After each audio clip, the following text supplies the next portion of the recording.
to the verse of refuge in Bodhicitta. I go for refuge until I'm enlightened, to the Buddha, the Dharma, and the Sangha. Through the merits of giving and the other perfections, may I become a Buddha to benefit all sentient beings. I go for refuge until I'm enlightened, to the Buddha, the Dharma, and the Sangha. Through the merits of giving and the other perfections, may I become a Buddha to benefit all sentient beings. I go for refuge until I'm enlightened, to the Buddha, the Dharma, and the Sangha.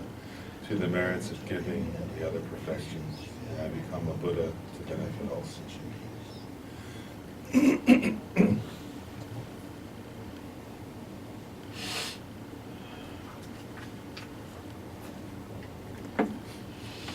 And before we'll get into the text by Lama Tsongkhapa, but just for a moment, before we do that, actually, Linda, I want to go back to a question you asked last time. So, just because I thought it was a good question. Remember we absolutely. and so, and you know, part of that question was about, I guess the reason why I thought about it more after, first of all, I thought it was a good question. Secondly, I think it's also important, this issue of, like, let's see, say it right. You know, on the one hand, I think it's like helpful, right, to hear different positions or something like that on certain, especially on philosophical points, and then to really contemplate what are the similarities and what are the differences. But then, so part of that question though was related, and so I actually was comparing. So I went to a Nyingma Lam Rim by Jigme Lingpa, who's the who's a wonderful author who lived in the 1700s. States, who founded the, I guess through a vision, he was a Turtan, right? So he founded the Longchen Ningtig and wrote the Yeshe Lama and many other texts, and wrote this text, which was the Nyingma Lam Rim, actually. And so he wrote this text, and then it also has a commentary by Tangur Rinpoche. But so one thing he said, and actually it was interesting, so in terms of this position about emptiness and dependent origination, actually, and I'll start by just reading this quote. He says, "The meaning of the treasury of the scriptures is that all phenomena of the ground, the path, and the fruition arise interdependently. If from listening to the teachings we gain a clear understanding of this interdependence, and if we are able to bring together the key points and penetrate them with wisdom that results from reflection, in that way, basically, in that way, we will give rise to wisdom." And so, what was interesting, I was looking at that and going, okay, that obviously in that sense, I guess what was striking about that to me is this: is 2 points. One is he's agreeing with Lama Tsongkhapa, and they're on the same page in that sense, right? That the ultimate meaning of emptiness, and therefore the wisdom understanding emptiness, is dependent origination, and the ultimate meaning of dependent origination is emptiness. So his position is the same. And the other thing that was interesting there was that he then goes through and describes, he structures his discussion of emptiness in terms of the ground, meaning our ordinary appearances and ordinary life, the path, meaning the path to enlightenment itself, and the fruition, meaning the state of enlightenment. And what he actually says, it was interesting, so, and he goes through and he says, samsara is dependently arisen, and therefore is empty. The path itself, so the practice of 6 perfections, are dependently arisen, arise due to causes and conditions, and arise through mere labeling, and therefore are empty from their own side. And then he even says, even nirvana itself is empty, because it's arisen, because it's something that's dependently arisen. And so I was struck. I was like looking carefully at what he was saying. I was thinking, actually, the way he phrases it in this text, and I don't think Lama Tsongkhapa would disagree with. And so it was just interesting to see that. And so he says, and he makes the point that that even the result and even emptiness itself are empty in this text. So Jigme Lingpa agrees with that point. So I was like, okay, that was intriguing, because I wasn't sure what his, like I had read some of Mipam, who is one more recent Nyingma famous author who wrote many of the, like, what's it called, texts. Many of them are now used in some of the Nyingma, like Shedras, to study. But Jigme Lingpa also, his position is quite similar. But Mipam, as I said, Mipam sort of takes 2 different philosophical positions on the view of emptiness. But at least in this text, Jigme Lingpa's stance is consistent with this idea. And even, I'll read one last thing, and then we'll switch back to the Tsongkhapa's text, if I can find it. He actually quotes, there it is. He quotes Nagarjuna, actually, the greatest, or the great originator, the great trailblazer, they call him sometimes, of the middle way school of philosophical thought. There's a famous quote, and Lama's quoted, but it says, "All things, then, dependently arise. They have no ending and they have no origination. They are not nothing, nor are they everlasting. They do not come, they do not go. They are not different, they are not one. Thus the absence of conceptions is set forth." And so there he's clarifying the meaning of that, which is actually in line with what we're studying in Lama Tsongkhapa's text, that the meaning of non-conceptual is not don't think, right? It's not like space out. The meaning of non-conceptual is that all things arise dependently, and therefore concepts related to their existing independently are incorrect. So it was very similar to what Lama Tsongkhapa was saying, so it's intriguing.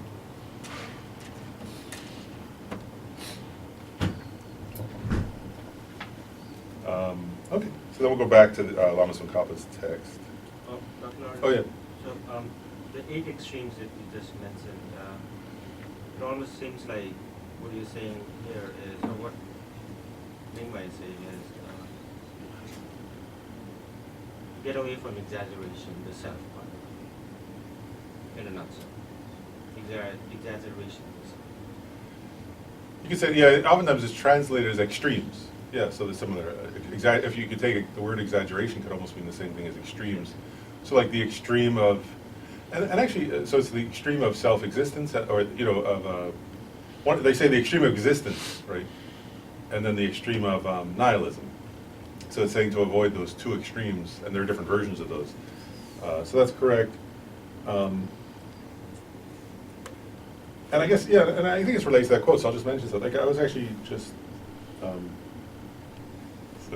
sometimes like when I have a break at work, I'll call my friend in California, and we'll talk about philosophy, like 5 an hour. And so, and he's a student of the Kagyu tradition. And he was very upset the other day. Like I called him up and he was upset, and he said like, somebody had said in a class, like he's doing like one of those like online study classes, and he was saying, somebody said, things don't exist and they don't not exist. And thoughts don't exist and don't not. And he was, I love him that he could get upset. He was like, but part of what I love about him is that he could care, right? And he's going, I was upset the other day and that existed. It's like, don't tell me my thoughts don't exist. I was upset, and like, if you're telling me that doesn't exist, then that's like ridiculous, right? Like, he was like, so what does that mean? And so it was like getting at the same quote, or the same point, right? Like, what does it mean that things don't exist? Right? And if you just say, and so I was pointing out how Lama Tsongkhapa actually, later in this text, well actually in the Lamrim Chenmo, but it's very similar, points out there are many quotes like that say things don't exist, like thoughts don't exist, or like even the Heart Sutra, right? There's no eyes, no ears, no nose, no tongue, no body, no mind, and so on. And if you take that literally with no qualifier, right, then you would say, well, there's no body, so if somebody whacks into you, then they didn't whack into you, or something. Like that's not what it's saying, right? And so Lama Tsongkhapa says, actually, at one point in the Lamrim Chenmo, so the great treatise on this path, he says, there's this one point in one of the Prajnaparamita Sutras where it says ultimately, and he says that qualifier should be taken to apply to all of those points, right? So it means like ultimately, from the ultimate, in other words, from the ultimate perspective, there is no truly existent or independently existent eyes, ears, nose, tongue, body, mind, and so on. But it's not to say there's no, what do they call it, mere, sometimes they can say mere eyes, or merely appearing. Like in other words, they sometimes say through dependent origination, these things appear, right? Just as a reflected moon, if the sky's clear and there's a still pond, then the moon appears. And that reflection appears due to causes and conditions. There's no moon there from its own side, independently, but it appears. Then in a similar way, all these other appearances arise due to causes and conditions, but they don't have some kind of self-existent nature. And so it's important to understand what does it mean when we say no, when we try to refute the extreme of existence. It's not refuting mere existence. Does that make sense? It's refuting existence by its own nature. There are different words for this, right? Or independent existence, things like that. But that's so in terms of when you, what was the word you used though for that? I meant the exaggeration. Yeah, exaggeration. Exaggeration of the self, though. Yeah. So exaggerating that it exists. So if we were to think, it's like, so it would be exaggerating that it exists from its own side, or exaggerating that it exists independently, things like that. Like your friend getting upset, obviously the view is wrong in there, in that, what I think of that would be that there is an exaggeration. Well, I think what happened was that it was like, Ultimately. nobody had told him the qualifier, so it was like, it seemed literal. It was like, if you take the words literally, then it doesn't work. If you, as long as you know there's a qualifier there, then it makes sense, actually.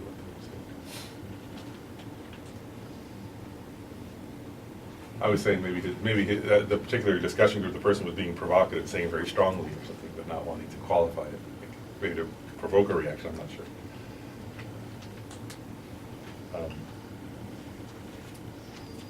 But okay, returning to where we left off in the text. So remember, we're in the last third of the entire text is where Lama Tsongkhapa now goes into great detail about calm abiding and special insight, with calm abiding being like the essence of the perfection of concentration, and special insight being like the essence of the perfection of wisdom.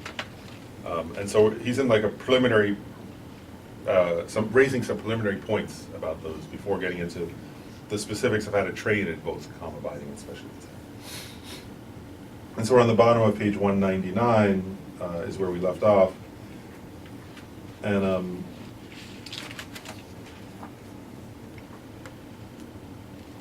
there, now, again, these are some preliminary points. So he's quoting both the Bodhisattva levels and the instructions on the perfection of wisdom, so that section. And he says, each of them, calm abiding and special insight, can have both the mode and the varieties as its object. Therefore, calm abiding and special insight are not differentiated by way of their objects. There is calm abiding that realizes emptiness, and there is also special insight that does not realize emptiness. Because of this fact, the Russian... So what he's getting at here is this, and actually it's a point that that one could misunderstand easily. So he's trying to... This is what, and Lama Tsongkhapa often does this. He'll go to like the difficult points or points people tend to misunderstand, and he'll clarify them so that as he gets into the deeper than practice sort of instructions, you don't misunderstand this. So what he's saying here are a couple of points. One is, sometimes people think, oh, the perfection of wisdom is just, only refers to, to the realization of emptiness. Because that's, the most important or most transformative version of special insight. And sometimes also the people will, actually, and he quotes later, some authors have even mistakenly said that various things about how do you differentiate calm abiding and special insight. And so one point he's making here is that you cannot differentiate calm abiding and special insight based on what the mind is, on the what's it called? On the observed object, right? So on what the mind is focusing upon. And the reason for that is that, first of all, calm abiding, right? Calm abiding is, he already said this earlier, is what is calm abiding, right? Calm abiding is a mind that's calmed, that's pacified, and that has, that can stay with any given object, right, that it chooses, without distraction for as long as one wishes. And it's a mind that has a subjective quality of bliss and pliancy, right? Bliss and pliancy or flexibility. So it's a mind that's like this blissful, clear, focused mind that's calm and that doesn't distract, right? And what he's saying here is that mind of calm abiding can be focused on emptiness, but it can also be focused on any other object. Does that make sense? So it's not, you can't say, oh, calm abiding is always focused on conventional truth or always focused on ultimate truth. Because a person with calm abiding can use that calm abiding to focus on impermanence. They can use that calm abiding to focus on emptiness. They can use that calm abiding to focus on love. They can even use that calm abiding just to focus on a color, right? Like blue or white or red. So there's no, what's there, say right? You can't say what calm abiding is based on the object of the mind. It's based on the qualities of the mind itself. Does that make sense? On the subjective qualities of that. Then he's saying also regarding special insight, that special insight can focus on, of course, emptiness, but it can also focus, and then, because in the next paragraph he gives a list, but in other words, what we already said, actually we already addressed this earlier in the text, that what is special insight, right? So special insight is a mind that, that deeply investigates whatever subject it's investigating and comes to a kind of clear understanding of that, right? A kind of a deep insight about that thing. And so there are versions of special insight that are related to impermanence, right? Where the person is, what they're contemplating is impermanence, and then they kind of realize impermanence. There are versions of special insight where what the person's contemplating is compassion. Makes sense? And so on. So there are many different objects that one can gain special insight in relation to. And so again, where he's getting at here is, so if you're trying to say what is special insight and what is calm abiding, you can't say that based on the object being of meditation. You have to say it based on the subject. So calm, and if we remember that, right? Because so calm abiding, the subject is a mind that's pacified, that's peaceful, that's concentrated, that's clear, that holds the object and doesn't lose it with distractions, and it doesn't sink and it doesn't sink and sort of get dull, and it also doesn't get excited and therefore jump away from its subject of meditation. And it has these qualities of bliss and pliancy or flexibility. And then special insight is the mind that analyzes and gains a clear understanding, a clear insight into things. But the subject can be the same in either case. Does that make sense? Yeah, but special interest has possibly a more limited set of objects, like where you actually do special interest meditation on the color blue. Actually, like it's an interesting question. You could in a couple of different ways. Like there is, like one would be certainly you could do it about like so. In other words, so let's say the color blue, like contemplating how it's empty. That's one point. Like so, whereas contemplating the emptiness of the color blue, certainly you could do that. But that's interesting. I mean, even in some of the texts, in the monasteries, when they start off studying debate, and they're like learning the rule, the young monks are learning how to debate in the courtyard and so on. They actually start with color. Like so, it's one of the first topics they debate about, because to start with emptiness is too. But actually, and it becomes an interesting question. So there is, if you were to try to differentiate, what's the difference between the color blue and the color white, right? And if you start to contemplate that, in other words, you say, well, it's easy if I say, oh, that's blue and that's white, right? But then if you say, well, no, how do you actually differentiate them? And that becomes a topic of, so it's actually a way that they sometimes use that as a topic of contemplation and debate to sharpen their skills of understanding, like not that that's going to ultimately, not that in and of itself being able to differentiate those things leads to enlightenment, of course. So they would actually debate blue versus white versus, they're both debating blue, and one's trying to argue why blue's better, the other's trying to argue why blue's better. No, not that. But like, how would you actually, like, how can you actually, using language, how can you differentiate, how can you meaningfully say something is blue and something is white? Like, and so they might say, well, is it based on the eye consciousness of the person? What if the person's blind? Then are they still different? What if the person doesn't see, what if the person has some kind of eye disease? Then are blue and white still different to that person? And so you start to say, well, how do you actually? It would be hard to put language, wouldn't it? Like if you were to say, how do you ultimately, using language, differentiate between a blue thing and a white thing? For obviously, right? The West way of saying it depends on the eye of the beholder, to some, But is there a way to differentiate, saying we can't just say that purely, right? Because then you'd say, well, okay, then we don't all agree it's a blue shirt, for example. So it actually is quite a complicated topic if you really get into, and they use that to sharpen their. I think it's a tool. They use that as a debate topic in order to sharpen their minds, right. So then they can move on to talk about things that are more subtle. impermanence and so on. But okay, and he says here, so and he's defined, so he defines, I'll just mention that. So he defines calm abiding is here, he's not defining it, but he's describing a mind that is calmed down and is abiding on an internal object is called calm abiding. And then he's describing special insight. It is because of a special, that is distinguished insight, that something is called special insight. So he's just describing the difference between them. Now he corrects a misconception that sometimes people have. So he says, the assertion by some. Whenever he says by some, that always means he's not trying to insult anybody specific, so he never quotes, Lama Tsongkhapa never says who he's refuting. Whenever he says by some people, or some people say, you can always, I've noticed that in this text, you can always know that he's not going to mention who, but he's going to bring up a misunderstanding and correct it. So he says, the assertion by some, so you already know that those some are incorrect.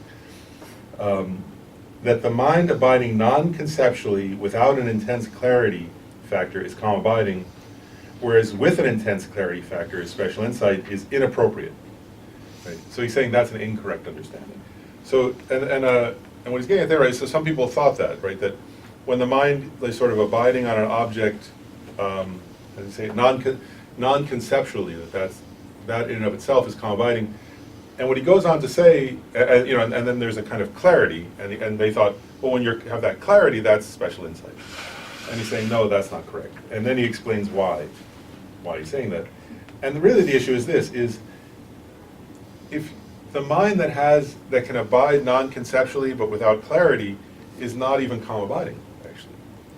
There is that mind, we're going to get into this as we study what calm abiding is, but as you progress through the higher levels of the there are 9 stages to developing calm abiding.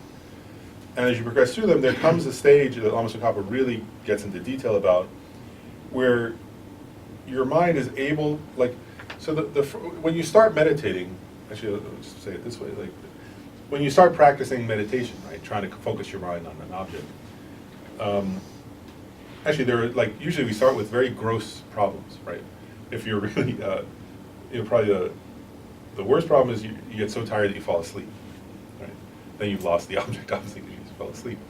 But then the more common one is your mind so filled with excitation, meaning desire, actually, that your mind jumps away, right, to other things. And anybody who's tried to meditate has had that experience, right? So you try to focus on your breath, and suddenly you're thinking about, oh, I have to go do this, and oh, I want that, and oh, I have to, what am I going to do later, and what is this person, whatever, so on, right? So that's mental excitement. And so as you get better and better at concentration, eventually the mental excitation, this mental excitement, decreases. And eventually the person is able to stay with the object and not jump away anymore, right? And they can sort of abide non-conceptually on an object. But Lama Tsongkhapa goes into great detail later in this text, describing how there comes a phase at that point where there's no longer gross mental sinking, they call it, like falling asleep, or getting so tired that you're dozing, starting to doze off. But there's a subtle sinking that happens, where there's a lack of clarity.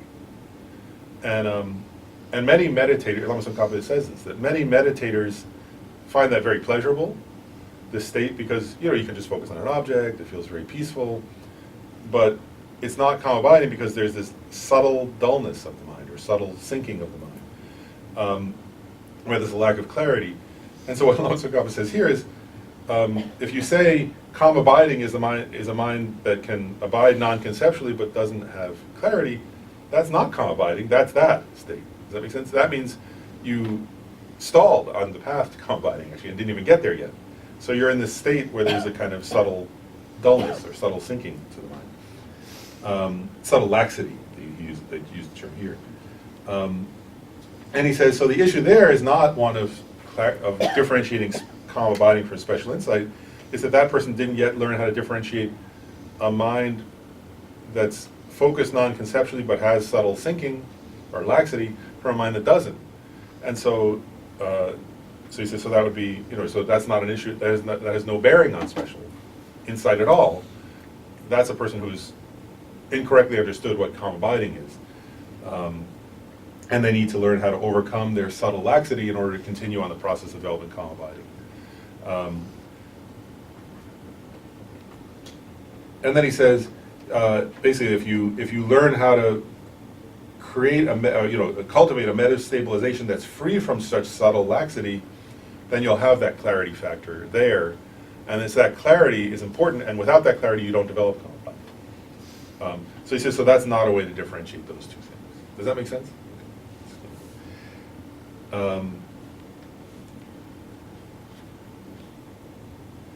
Then he makes another important point that's, again, quite important in terms of practice. He says, and I'll quote the beginning of this, he says, it is necessary to identify whether or not a mind is a meditative stabilization that observes emptiness, a wisdom consciousness, on the basis of whether or not that mind realizes either of the two selflessnesses. Because there are countless non-conceptual meditative stabilizations of bliss and clarity in which the mind is not directed at suchness as an object. So now he's raising another point that people sometimes misunderstand.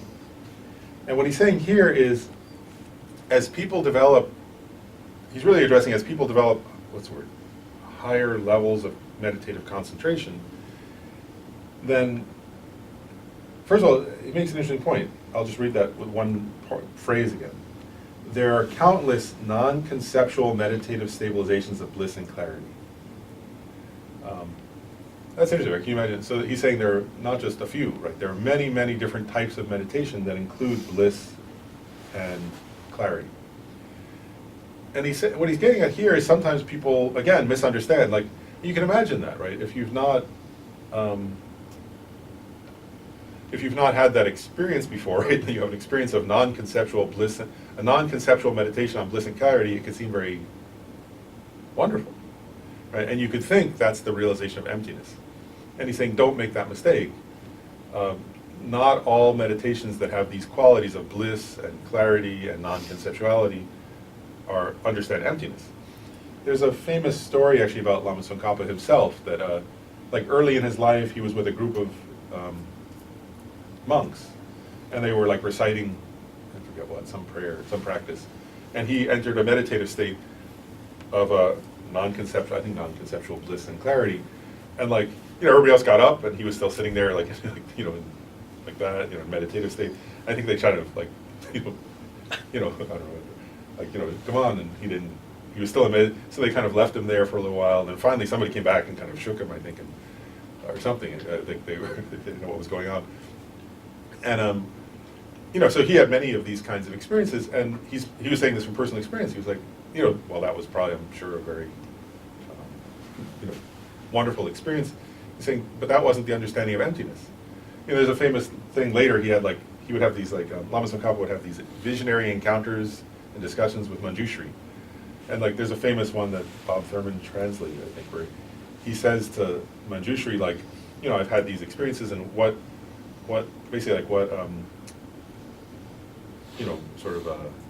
is my understanding of emptiness in those states in accordance with the view of Chandrakirti or Bhava Viveka or Asanga, something like that. And Manjushri says it's not in accordance with any of those, because you weren't even realizing emptiness. You were just experiencing some kind of meditative state.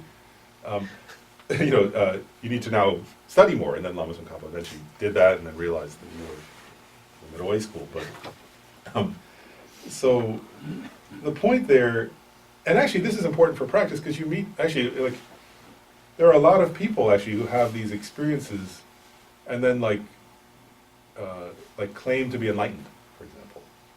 That happens both in some, if you look around, there are like some Buddhists, like in the West in particular, I think, and also some Hindu, different, in both traditions.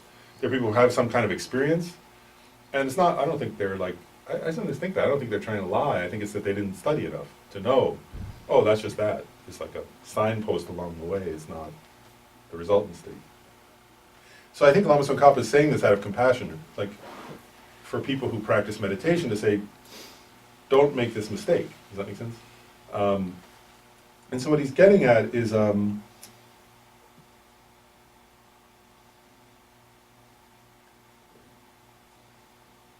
So he's saying here, he's saying there are many non-conceptual meditative states, right? But they're not realizing emptiness. And one way to differentiate that is this, is that, I'm trying to say it the right way. I'll make a few points. First of all, like the four, when you achieve calm abiding, right, then you can, there's a, like, actual calm abiding is achieved in the preparatory stage to the first concentration of the form realm, technically, in meditative. There are these four, right, we've said that before, there are four meditative states of the form realm, the first meditative absorption, the second, the third, and the fourth. All of those are non-conceptual meditative absorptions that have a quality of bliss, and none of those realize emptiness. And so one point is, those are just four, and he's saying there are many other meditative states that one can achieve that are blissful and clear and non-conceptual, that don't have the realization of emptiness included. So another point that's important here is, if you don't understand that difference, then even though you think you're practicing Buddhism, if you achieve one of those states and then you just dwell on that, that doesn't lead to enlightenment, it leads to rebirth in the form realm. That's why it's important, right? Like, a person who just meditates in that way in this life and achieves that level of concentration, the result of that will just be rebirth in that realm, which is not the goal, which is actually, you know, if we're even in the precious human rebirth, right? One of the things that you're happy to have when you have a human rebirth is you're not reborn in one of those realms, because you can't practice. Whereas if you just take rebirth in that realm, and then you don't, and you're not cultivating the view of emptiness, then it's just a God realm rebirth from which you fall. So it's not a goal, according to Buddhism. And then another point he's making is,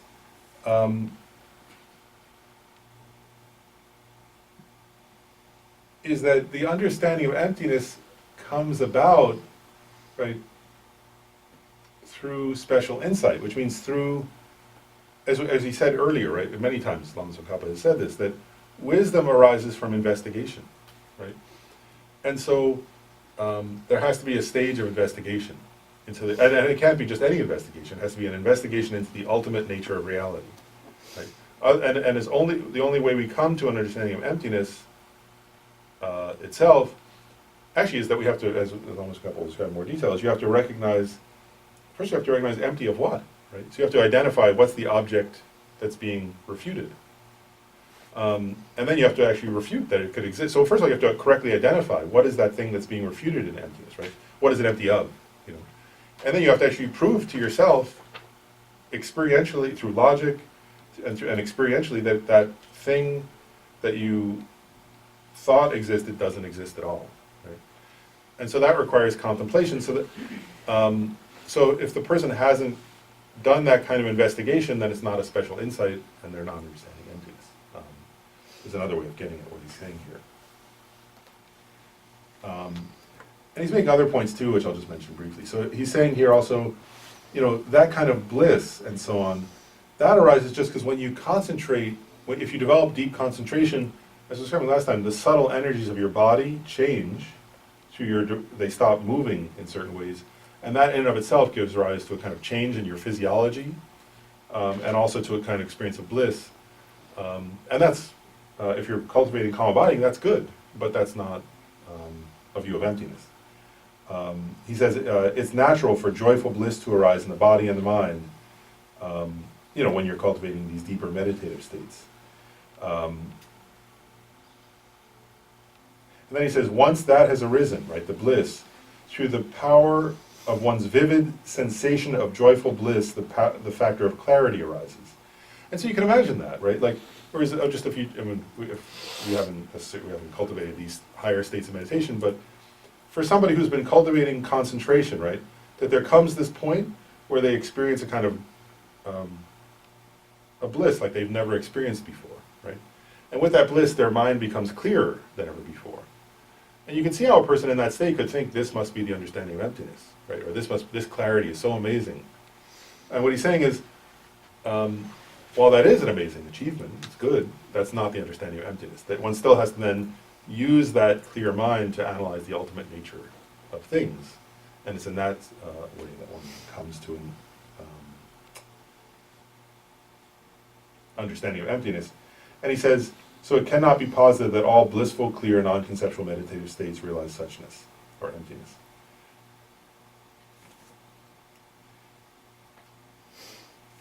Okay, and that's, yeah, again, that's for people who are cultivating meditation so that they can know, okay, that's a stage along the way, now I can, and it's like, keep going.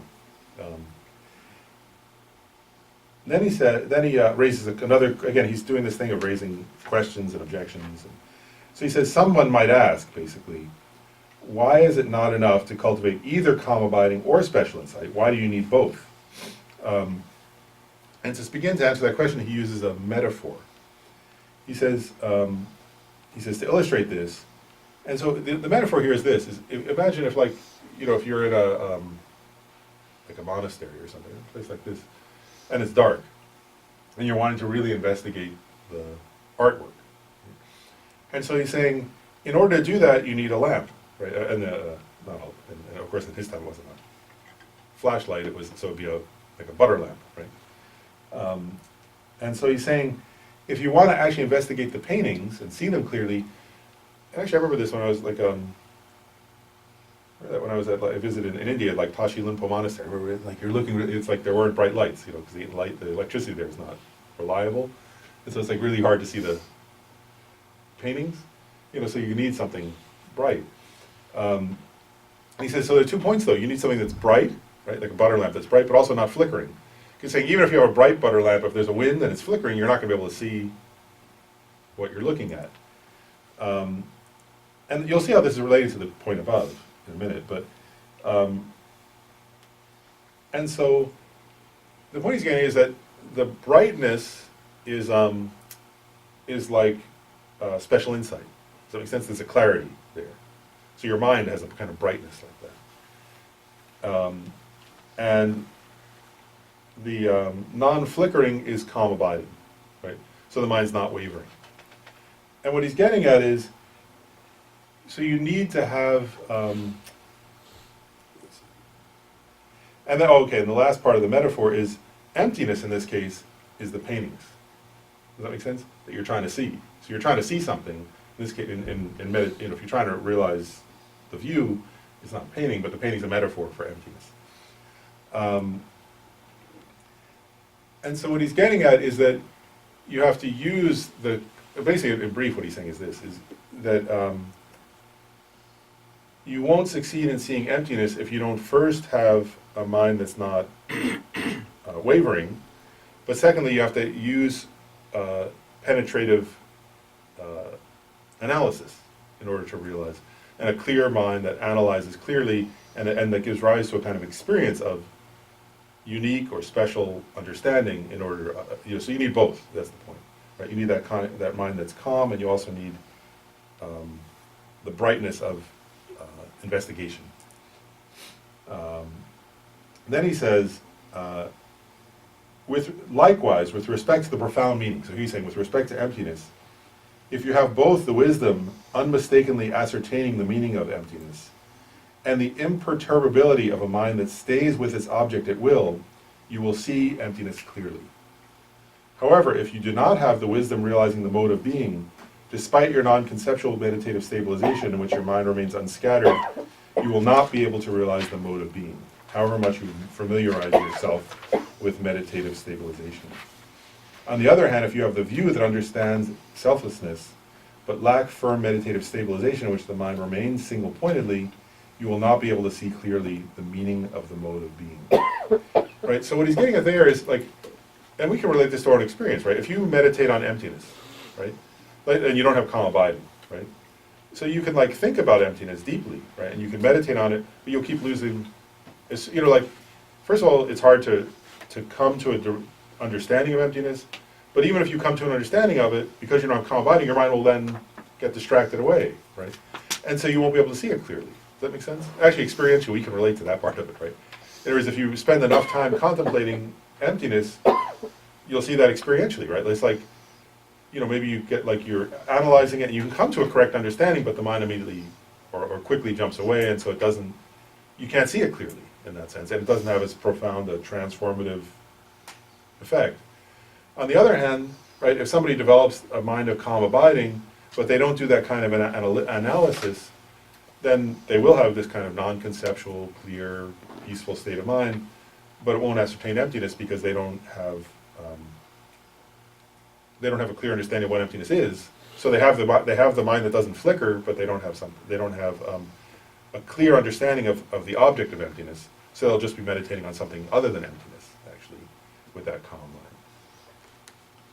mind.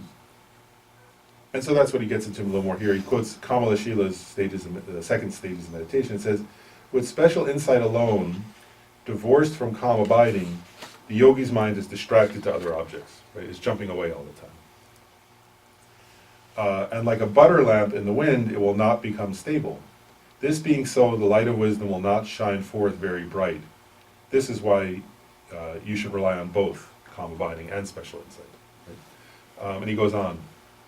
Through the power of calm abiding, the mind will not be moved by the winds of conceptualization. It will be like a butter lamp placed away from the wind. Through special insight, you abandon the snares of all inferior views so that others do not affect you anymore.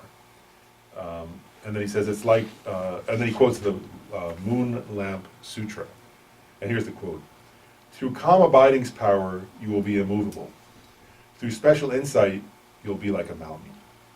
Right? So he's talking about how you need both. Does that make sense? And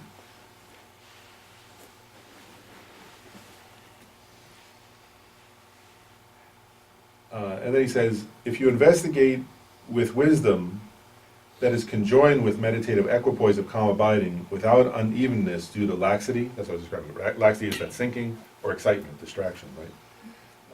You will know the meaning of reality. Right, so you get the point here? You have to have this mind, first of all, it doesn't have the sinking and excitement, that's the calm abiding. But then he's saying right here, you have to use that mind to investigate with wisdom, right? The nature of reality. And I mentioned last time, the first Panchen Lama in his text on Mahamudra, he describes that, right, in a beautiful way, like where he describes the mind, he uses this a similar point, but he uses a different metaphor. He says, the mind of calm abiding is like this, like I was saying that last time, like if you've been like in the mountains, right, at dawn, like you go out and you see like a lake that's completely clear and completely still, right, not with no ripple at all, where like the sky is completely, like reflected like a mirror, like a perfect mirror, right? He makes this point from Tibet, it's like the Rocky Mountains, you can see that, but in Tibet, like the same thing, right? So he's giving a metaphor, he's saying that mind is like calm abiding, right? It reflects everything totally clearly with no disturbance and no movement. And then he says, so he says, the yogi cultivates a mind like that, right? And then he uses this metaphor, and then he says, like a tiny fish that can move about in that perfectly clear lake but not cause even the slightest ripple. That makes sense? He used that metaphor. He says, like that, you use a tiny corner of your mind to then analyze, as Lama sometimes say, to investigate with wisdom the nature of, the Panchen Lama is saying, to investigate the nature of mind itself, actually, the ultimate nature of mind itself. He says that in that way you can join special insight into emptiness with that mind of tranquil mind of calm abiding. So that he's making the same point that Lama Tsongkhapa here is making, is that you need to combine both in one experience in order to actually have a clear vision, clear understanding, a clear experience of emptiness. And then it's another quote making the same point. It says, when your mind is in meditative equipoise, you will know reality as it is. Right? And so that you can't gain the insight. You can have an understanding of emptiness intellectually, right? That arisen, you can understand emptiness arisen through hearing. Like that's they actually sometimes say that. Like if you listen, right, and study, they say it's through words, right? Through a sound generality, they actually say you can have some understanding of emptiness through sound, right? Through just like listening to a teacher, and then there comes a point in your own contemplative meditation where you can have a kind of insight through contemplation. But the insight understanding emptiness through meditation only comes about, right? You need calm abiding. And then he makes another quote from the stages of meditation. Since the mind is unsteady like water, there is no abiding without the basis of calm abiding. A mind that is not in meditative equipoise cannot know reality as it is. The Bhagavan, meaning the Buddha, also said, reality is fully known as it is by a mind in meditative equipoise. So there's many different quotes making the same point, that you need to combine those two. And part of the point here is that you cannot, you can't achieve Buddhahood, you can't even achieve liberation from samsara unless you achieve this union of combining and special insight.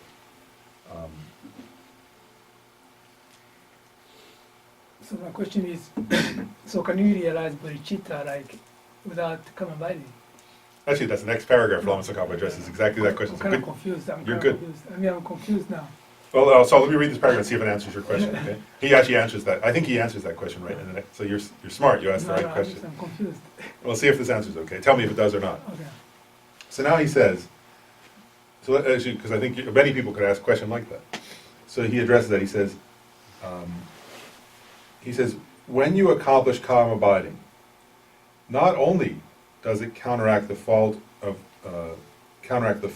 your wisdom consciousness wandering off while correctly investigating selflessness, the fault of distraction to other objects stops for all analytical meditations that you do with the wisdom of individual investigation, whether they be on impermanence, karma, the disadvantages of samsara, love, compassion, or bodhicitta, and so forth. He says, then, since you get involved in each individual object, whatever it may be, without being distracted to something else, everything virtuous you do is very powerful.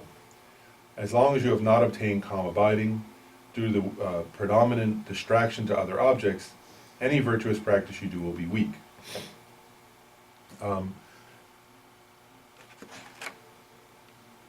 And so what he's saying here, I'm going to elaborate a little bit. I think it'll fully answer your question. So he's making a few points here. One point he's making here, right, is if you develop calm abiding, he's already said, right, that will help you in a understanding. Like, calm abiding in and of itself doesn't understand emptiness. He's already said that, right? But if you have calm abiding, you have a powerful tool. Your mind becomes extremely powerful. And if you use that powerful mind to investigate the meaning of ultimate reality, it becomes much more easy, or much more possible to realize emptiness. Right?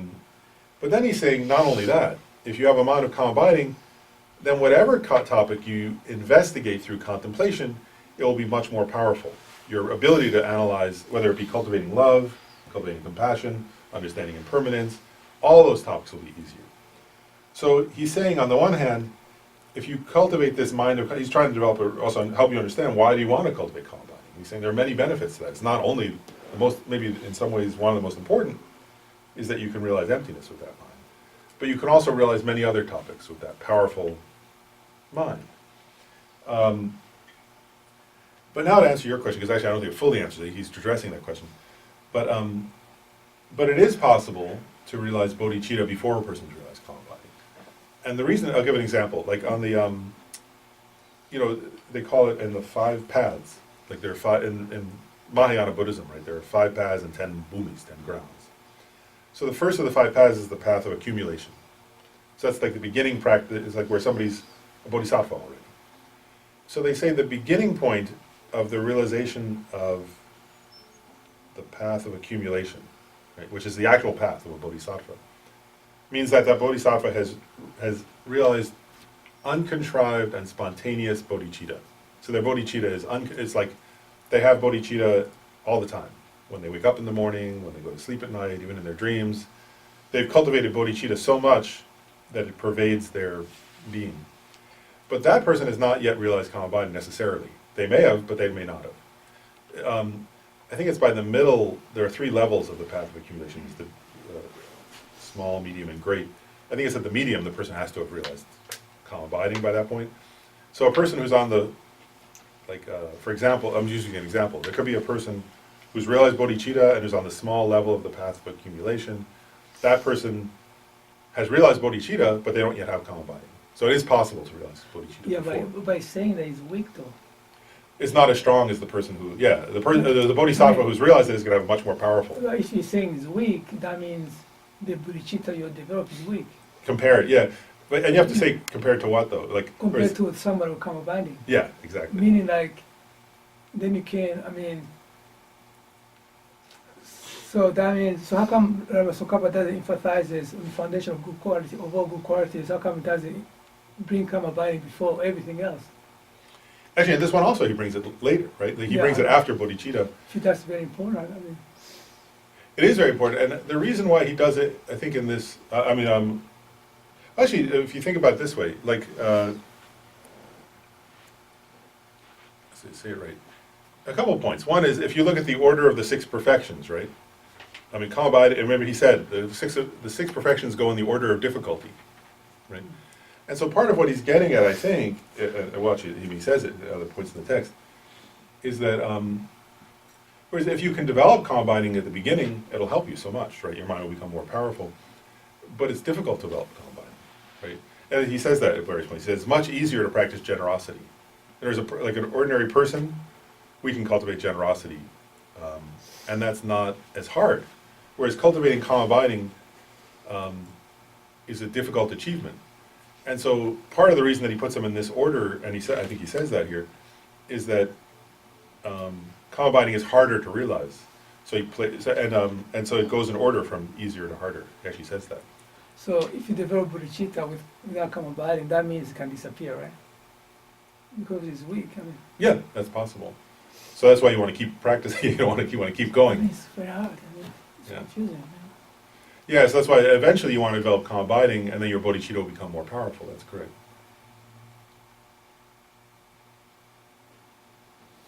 I mean, you know, it's almost, calm abiding becomes a very powerful tool.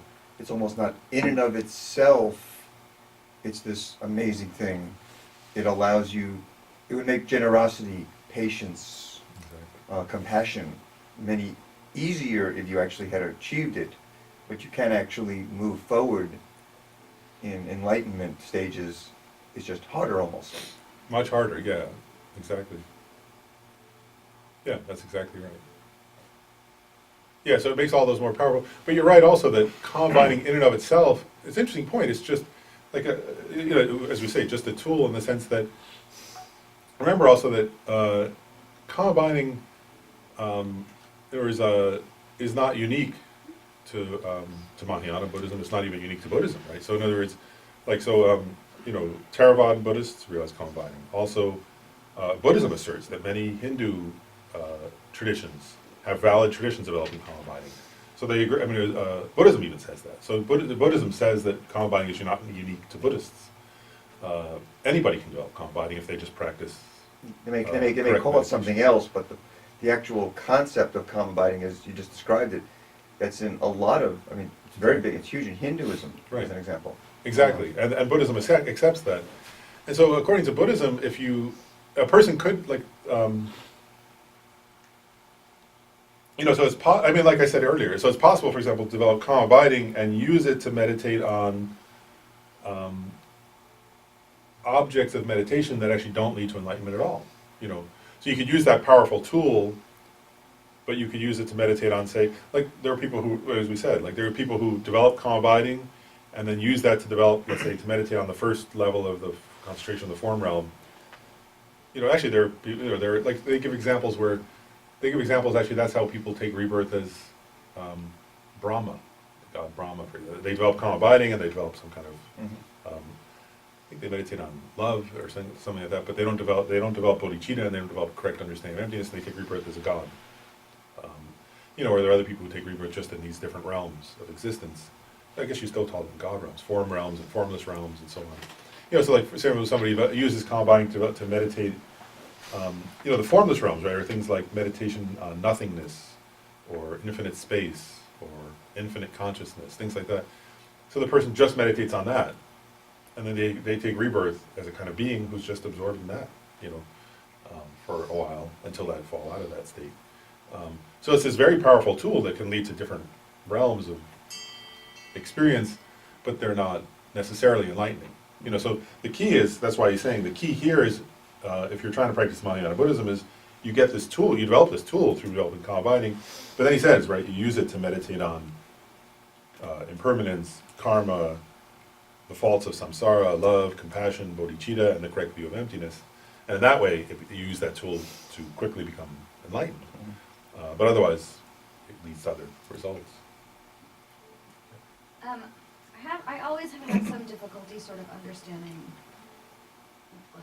special insight in like how is it different from, for example, like analytical meditation on emptiness? Because you mentioned at the beginning that it doesn't necessarily, you don't necessarily have to use special insight for emptiness. Right. I always thought that was sort of what it was. So can you clarify what special insight is in and of itself without necessarily combining it? Combining it with emptiness. With emptiness, yeah, or, you know, like what is it at its core? I'm trying to see if there was a quote about that. I was going to actually quote that.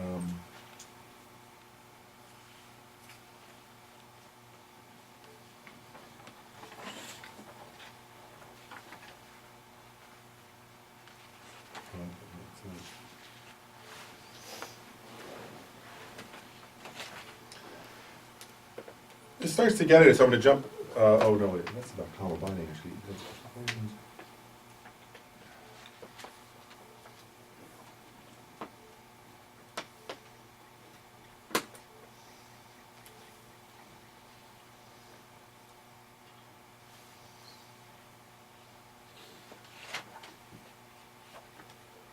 Let me jump to this paragraph.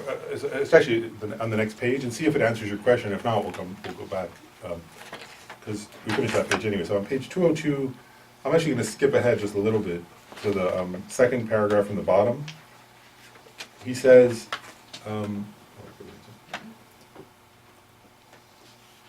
he's addressing an interesting question, which I think is related to what you're getting at. And he says, for an experience of mental transformation concerning the view, meaning concerning emptiness, right, to arise prior to calm abiding, let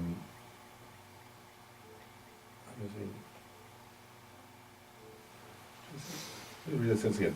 For an experience of mental transformation concerning that view to arise prior to calm abiding is not necessary, either because even without calm abiding, there is nothing contradictory in an experience of mental transformation arising through familiarization with repeated analysis by means of an individual investigation. If it were contradictory, it would absurdly follow with the same reason that experiences of mental transformation arising with respect to impermanence, the faults of psychic existence, or the training in the mind of enlightenment also depend on calm abiding. Calm abiding needs to speak.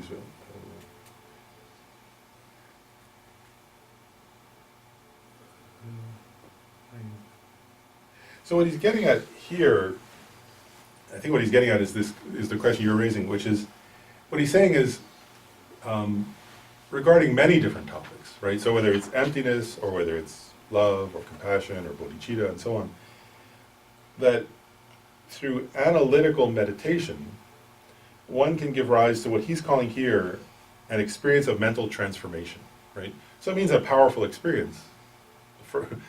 Powerful is always relative, though, right? Relative to what we've ever experienced before, it's a powerful experience of mental transformation, right?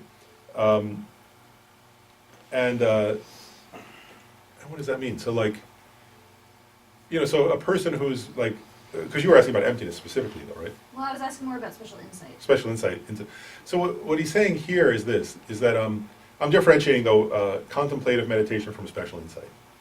So I think what he's saying here is that if we engage in contemplative meditation before we have calm abiding, we can experience a kind of meaningful and for us, profound experience of kind of inner transformation.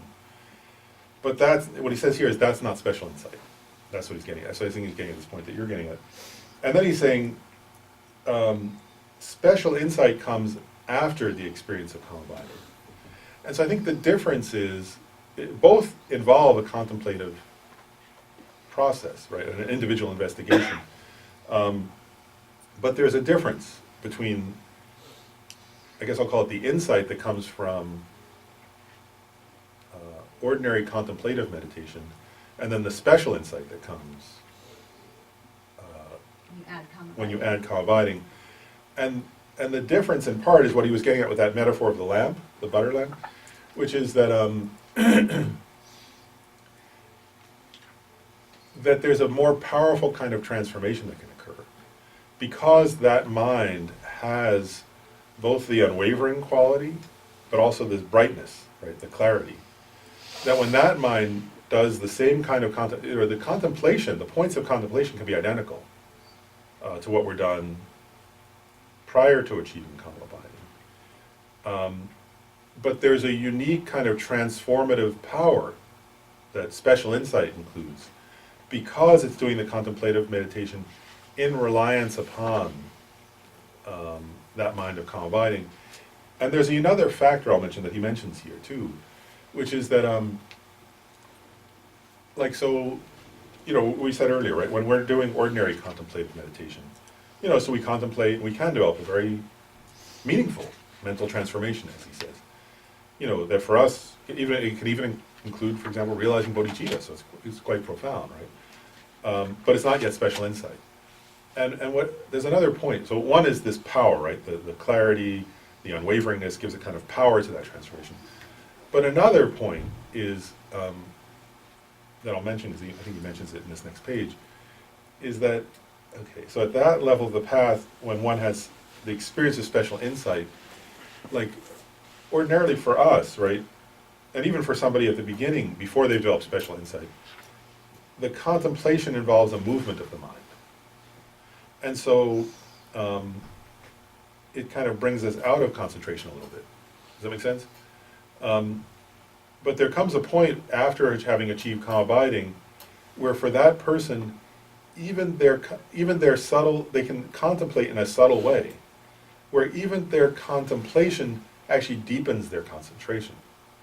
And so for that person, they can kind of penetrate almost the object of whatever they're contemplating in some sense. Their mind, our mind, sort of, using a metaphor for a moment, is kind of looking at it from the outside and trying to understand it. Whereas that person's mind, because they have this quality of clarity and of unwavering, that when they contemplate and then they develop actual special insight, their concentration doesn't weaken through the analysis. It actually penetrates the object. And so there's a kind of, again, a more powerful transformation that happens. So I think that's a way of describing the difference between the two. But does that answer your question? Okay. So if you use, like you said earlier, if you use like emptiness as a base for developing calm abiding, right? So how can you do it without if you use, our mind is not stable, so how can you first cultivate emptiness, then to cultivate calm abiding when the mind is not stable? Here, first of all, actually in this next, you're good at this today. You're asking a question that's what he addresses next. You're doing that the second time. That's good. You're getting you're kind of raising the right questions, because Lama Tsongkhapa addresses that next. Actually, so maybe I'll read a little bit and then we'll come back and see if I answer. So Lama Tsongkhapa says here how the order of calm abiding and special insight is definite. Right? So he's saying calm abiding comes first and then special insight. Right?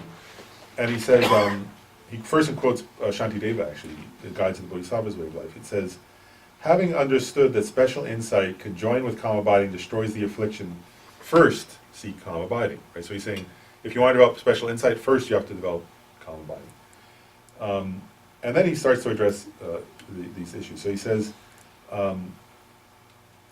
he sets out an objection. So he says, with regard to that, you might wonder. And then he quotes stages of meditation. Here's the quote. Its object of observation is indefinite, meaning the observed object of calm abiding is said to be indefinite, as was explained earlier in this text, which was. Both phenomena and reality are among the objects of calm abiding. Therefore, it should actually be all right to understand a meaning of selflessness and then simultaneously generate both calm abiding as a meditative observation that understands. So basically what he's saying here is there's an objection. A person's raising an objection, which is just what you just did. So the person is saying here, okay, you can develop calm abiding on all different objects, right? Which Lama Tsongkhapa said. It could be anything from like the image of a Buddha to, some kind of an understanding of some topic, or a what's the word? Even a color. You can develop calm abiding on the image of a circle or something. could be any object. So he's saying it could also be emptiness. So you should be able to develop calm abiding on the basis of emptiness and then gain special insight, which is what you basically said, right, at the same time. So he's raising just that objection. And then he says, the response to that objection. So now he's going to give his own response. He says, now, this is the manner in which calm abiding precedes special insight. For an understanding of the view of selflessness to arise prior to calm abiding is not necessary, because the view is also seen to arise in the absence of calm abiding. For an experience of mental transformation concerning that, and this is the quote I was saying a minute ago. And so first he's saying a point that you can understand emptiness before you can, like, just like you can realize bodhicitta, you can understand through contemplative meditation, you can understand impermanence, you can understand love, compassion, bodhicitta, and you can also understand emptiness before you develop calm abiding.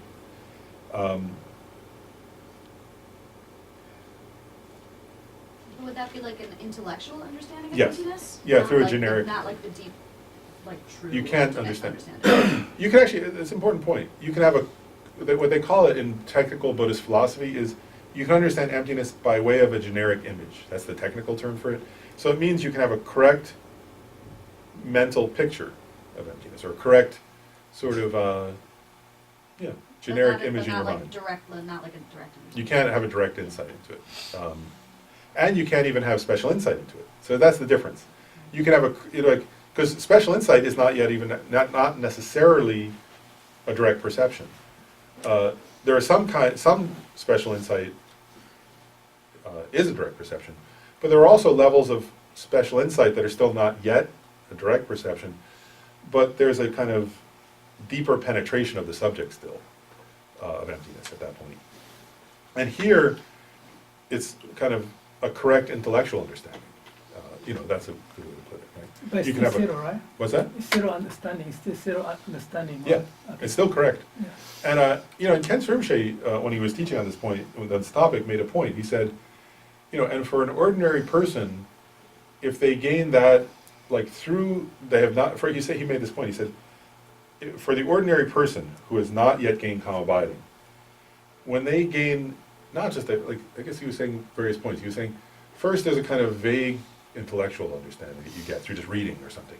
But then when you sit and you think about it deeply, and you contemplate it deeply, you don't have calm abiding, but you're really thinking deeply about emptiness.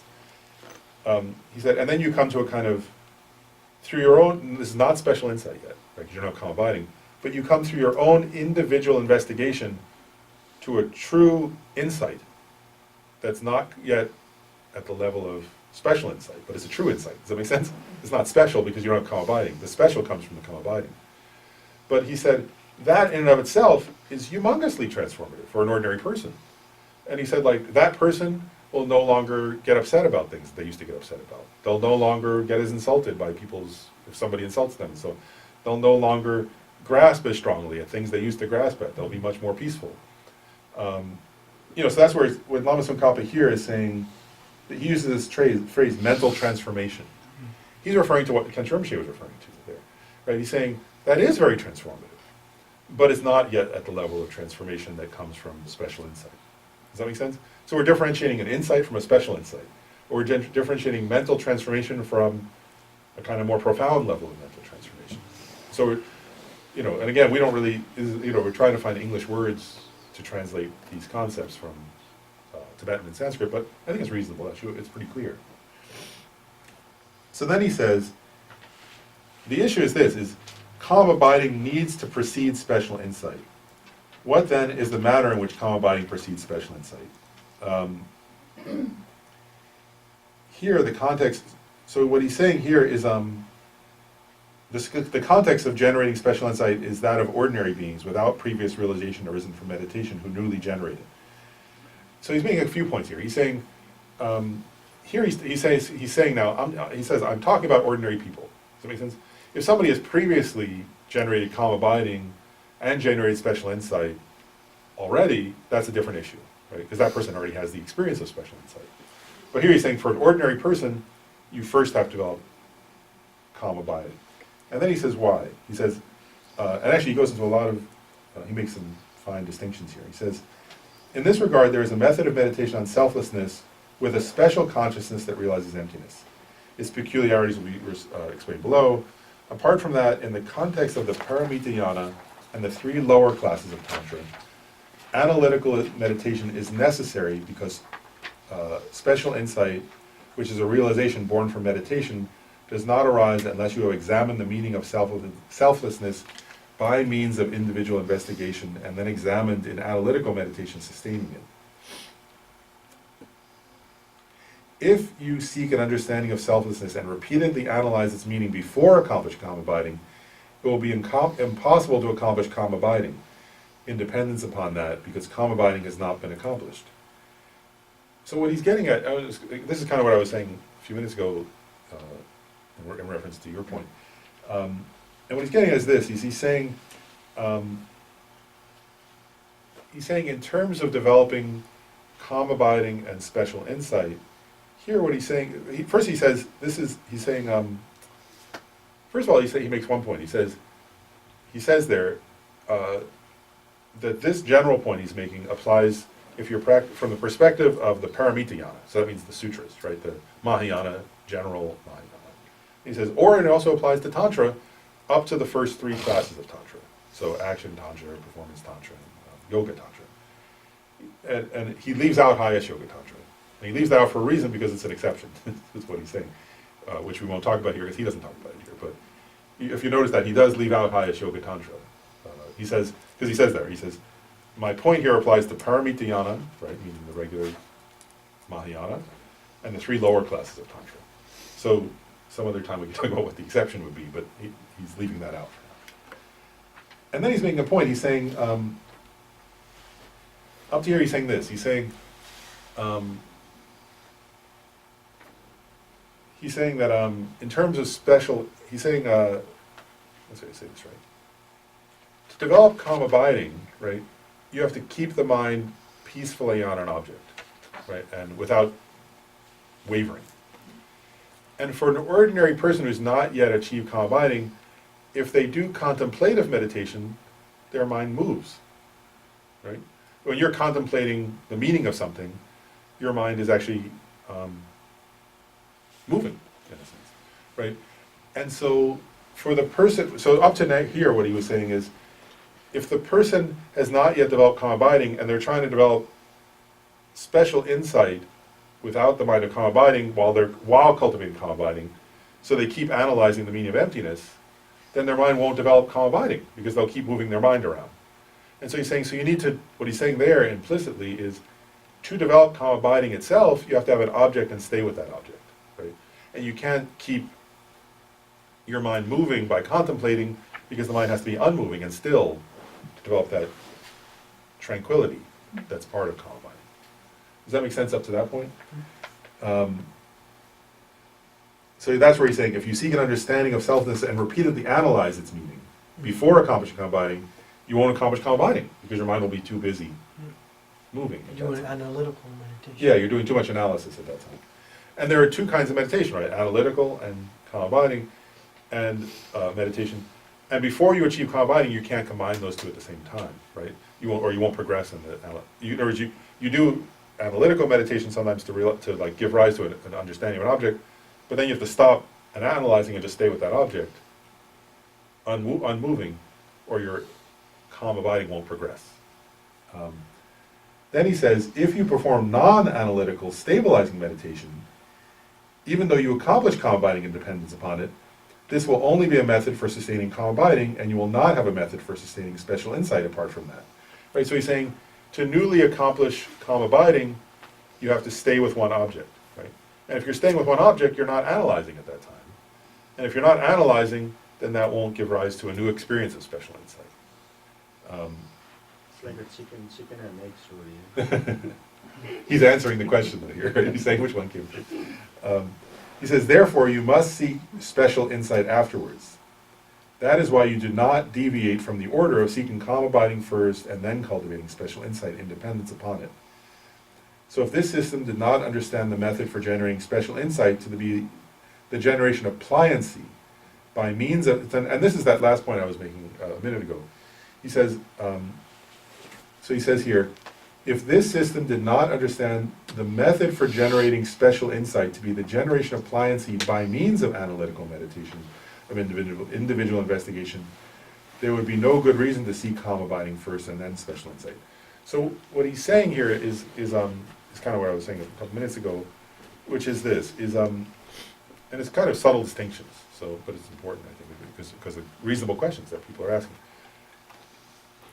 So, and so he's getting at the last part there is what I was saying a few minutes ago, which is, so there is what is calm abiding? I mean, what is special insight, which was your question, right? And he's saying it here, right? That special insight, he says here, the method for generating special insight is the generation of pliancy by means of analysis. So, because what he's getting at there is, up to the point before you've achieved calm abiding, as I was saying earlier, you can do contemplative meditation and you can gain insights into things. But special insight includes this point that there's this intense clarity, unwavering, and that you can actually, by means of your investigation, further enhance your bliss and your pliancy, the flexibility and the penetration of the mind, so that the analysis actually deepens if not deepens, at least doesn't distract from. I'm not sure that deepens is correct. But your analysis at that time doesn't distract you away from, or doesn't make your mind waver away from the object, but actually allows you to kind of further deepen your understanding of it. And your own experience is that the analysis actually leads to greater concentration, in a sense. And that can only happen after you've achieved calm abiding. So in other words, so that kind of special insight, as compared to just insight, only happens after calm abiding, and they have to happen in that order. Now going back to your question, Lama Tsongkhapa doesn't say this here, but in other teachings it says, a person can develop, for example, like in the Lama Chopa, in the Guru Puja, there's a system in that text that mentions the possibility of using an understanding of emptiness as the basis for cultivating calm abiding. That's not usually recommended for most people as the object of meditation or calm abiding, because it's hard to use that, because you have to have a correct understanding of emptiness. First, that's very precise. So they usually say other objects, or like there are many other objects that are sometimes recommended more, but that can be done. But the point is that Lama Tsongkhapa would be saying, implicit in what Lama Tsongkhapa is saying here is, even if a person had a correct intellectual understanding of emptiness and then used that understanding, the generic image of emptiness, as their object of meditation, they wouldn't achieve special insight automatically. Whereas they would achieve calm abiding based on that generic image, but then they would have to still do investigation after achieving calm abiding in order to experience the special insight into emptiness. So what Lama Tsongkhapa is saying here is, even if a person used their understanding of emptiness as the object of their calm abiding, they would still just achieve calm abiding. They wouldn't immediately and automatically achieve special insight into emptiness through that. You still have to do a process of, after having achieved calm abiding, of individual investigation into the meaning of emptiness, and use that, at this point, kind of newly found calm abiding, that newly found mind of unwavering tranquility and extreme clarity, to analyze the meaning of emptiness. And you have to have this experience he's mentioning, where experientially that analysis deepens your penetration of the topic and deepens your bliss and pliancy as you're contemplating it, so that there's this unique experience. So that insight is no longer just an insight, it's a special insight, and that's what makes it special, is this quality. So that's why, again, it's not that you can't use emptiness as the object, but that's not the same as special insight. Special insight will only come after calm abiding because of this sequence this reasons that he's describing. Does that? Yeah, that's one question. But yeah, so it's good, right? He addressed it right when he said. Okay. And then he says, it's completely inadmissible not to meditate in accordance with that order. And then and now he makes a number of points. So he basically, I won't read this whole thing, but basically what he does is, he's saying, so he just made this argument why you have to do it in that order. Now he says, first he quotes the sutra unraveling the intended meaning. So a sutra of the actual historical Buddha that says it goes in that order. Then he notes, if you look at this order of the six perfections, right? The perfection of concentration comes before the perfection of wisdom, and he says this is part of the reason for that. Then he notes in the when there's that topic which we've talked about before in class, the three higher trainings, right? The higher training in ethics, concentration, wisdom. He says again, notice, concentration comes before wisdom. This is the reason for that, right? In other words, he's saying, you know, this is not something I'm just making up, right? It's quoted in a sutra. The six perfections are in this order for that reason. The three higher trainings are in this order for that reason. And then he says, and then he quotes a number of what we call shastras, right? Those are like the Indian treatises. So the sutras are the teachings of the Buddha, right? So he already quoted a Buddha, the teaching of the Buddha. Now he says also, there are the great Indian pandits, right? Like Lama's over there, the furthest one over, right? His Holiness Dalai Lama, right, mentions the 17 great pandits of Nalanda Monastery, right? And some of the ones he's about to quote are among those 17. Like Asanga. He starts with Asangas. So he says, also if you look in the texts by Asanga, who wrote the Bodhisattva levels and the Shravaka levels, it puts them in that order. If you look at the essence of the middle way, right, I think that, essence of the middle way. Would that be entering the middle way? I'm not sure which text he's referring to. I'm not sure if that's a text by Nagarjuna or by Chandrakirti. But he's saying that one puts it in that order. Then he says, engaging in the Bodhisattva conduct by Shantideva. All these are in that picture, but puts it in that order.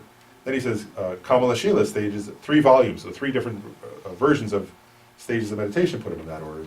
Also, and these 2 are not in that picture, but Janakirti and Shantipa, 2 other great Indian masters. He's saying they all put them in that order. Then he makes a point. And now you see why he was, what's the word? Preponderance of evidence was presented.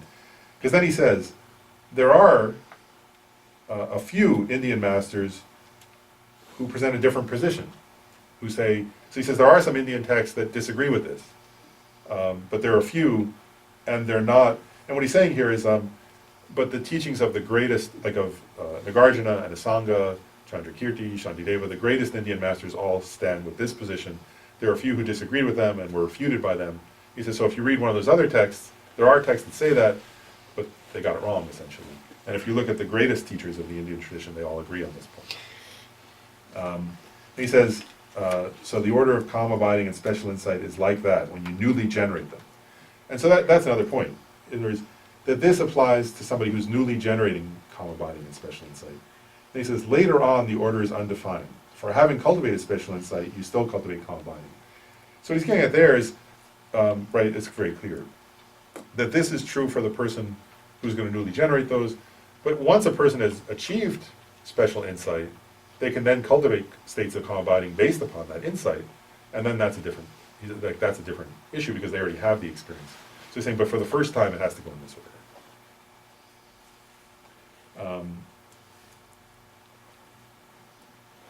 And then, okay, we'll keep going. Then I think this part is a bit. I don't think it's not. This is an objection that I don't think anybody will raise naturally because it's a quote. It's somebody who's already studied this particular text. So he's saying there's another possible objection a person could raise, and now he's going to answer that objection. So he's quoting a particular text, an Abhidharma text called Compendium of Knowledge. He says, which says, some have attained special insight but have not attained calm abiding. They strive for calm abiding and dependence upon special insight. So he's saying there is a line from a text that says that. Somebody could read that text and then think, well, that's disproving this other point. So he's going to explain what does that mean, and why does it say that. He says, this does not refer to those who have failed to attain calm abiding, included in the preparatory stage of the first concentration, but to those who have failed to attain calm abiding of the actual level of concentration. So what he's saying there is this, what he's getting at is that that text is referring to a very specific state, or a very specific kind of person. And so it's this, it's when you've gone through the 9 levels, which we're going to explain in this text, that lead up to the achievement of calm abiding, then you achieve what's called, right, what's the cutoff point for the actual achievement of calm abiding is gaining what's called bliss and pliancy of mind, right? Bliss and body, actually. The person achieves a bliss and pliancy of both body and mind. And at that point, they've achieved calm abiding. And from a technical philosophical, this isn't really philosophy, what do we call this? Like the technology of meditation or something? And like there's these like very technical points for meditators at this level. So that person is on a stage where they've achieved calm abiding, and they're on the preparatory stage for the first level of concentration of the form realm. And at that point, the person has achieved calm abiding, but has not yet achieved the first level of concentration of the form realm. And he's saying, so he's saying this is referring to a person like that who has achieved calm abiding, but has not achieved the calm abiding of the first level of the form realm. And he's saying, so that text is saying, so you have to understand it when it says, some have attained special insight, some who have attained special insight have not yet attained calm abiding. It means the timing, the calm abiding of the first level of the concentration of the form realm. And he's saying, so that person has actually achieved calm abiding, but has not achieved the form realms. The actual, they call them like the absorptions of the realms, or the absorptions of the form realms, or and so on. So he's saying that quote is referring to somebody at that, who has, where they've achieved calm abiding, and they achieve special insight, and then they go on to the first level of the form realm. Whereas others achieve calm abiding, go to the first level of the form realm, or the third level of the form realm, and then on that basis achieve calm abiding. So he's saying that can happen. Once a person has achieved calm abiding, their experience of special insight can happen at the preparatory stage, or at the first level, or at the other levels of the form realm concentrations. And so he's saying this is referring to somebody who, there are very different, individuals achieve special insight at different points along that, depending on their disposition. I was just, yeah, there was a description where different people, some people achieve it on that preparatory, and some on the first, and some on the third, and I remember some achieve on the fourth. But so there are different levels of those absorptions where people use that concentration to analyze the meaning of reality and achieve special insight. And so he's saying this is referring to a particular ordering of that, but that person has achieved calm abiding, actually. But if you achieve calm abiding, you don't need those other levels of form realm, emotion realm. Yeah, so those are still used, like, so the person who has achieved calm abiding does enter those states. And they, what's the say right? What they say is that different ones of those states have different qualities, like of clarity, or of different levels of concentration that can be used to sort of facilitate even deeper transformative experiences. So the person who achieved calm abiding sometimes goes through those different levels of experience, but they use them to meditate on these topics like emptiness. And the Four Noble Truths and so on. Yeah, they use those also, they contemplate the Four Noble Truths in the context of those states and things like that. And again, it's to bring about deeper experiences of transformation for that person. And then he says, let's see. Yeah, so he's making that point. He's saying the person can realize the Four Noble Truths. Actually, let's see. Upon direct realization of the Four Truths, meaning the Four Noble Truths, calm abiding of the first concentration above are in fact attained independence on that.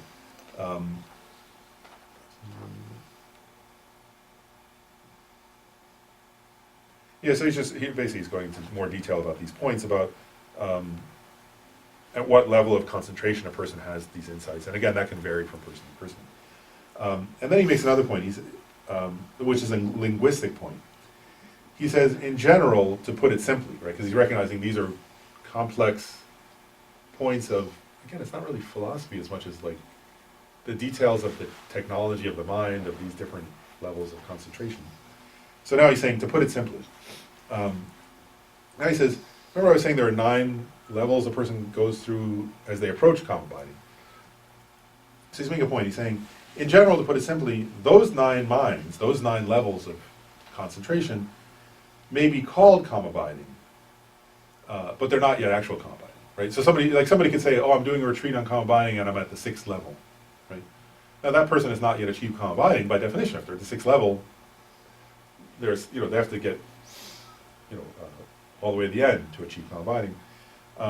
But we say, like a person says, oh, I'm in retreat on calm abiding and I've achieved the 6th level. So linguistically, a person could say, I'm practicing calm abiding, but they've not yet achieved calm abiding, right? And he says, similarly, there's these, the 4 investigations, which are a part of, actually this is part of Buddhist philosophy, which is, it says on the bottom here, investigating phenomena from the point of view of their nature, their function, their dependency, and their logical establishment, right? So we can, as part of our philosophical training and study, we can investigate things according to those 4 ways. And somebody might say, I'm cultivating special insight through that, but the person doesn't yet have special insight. Does that make sense?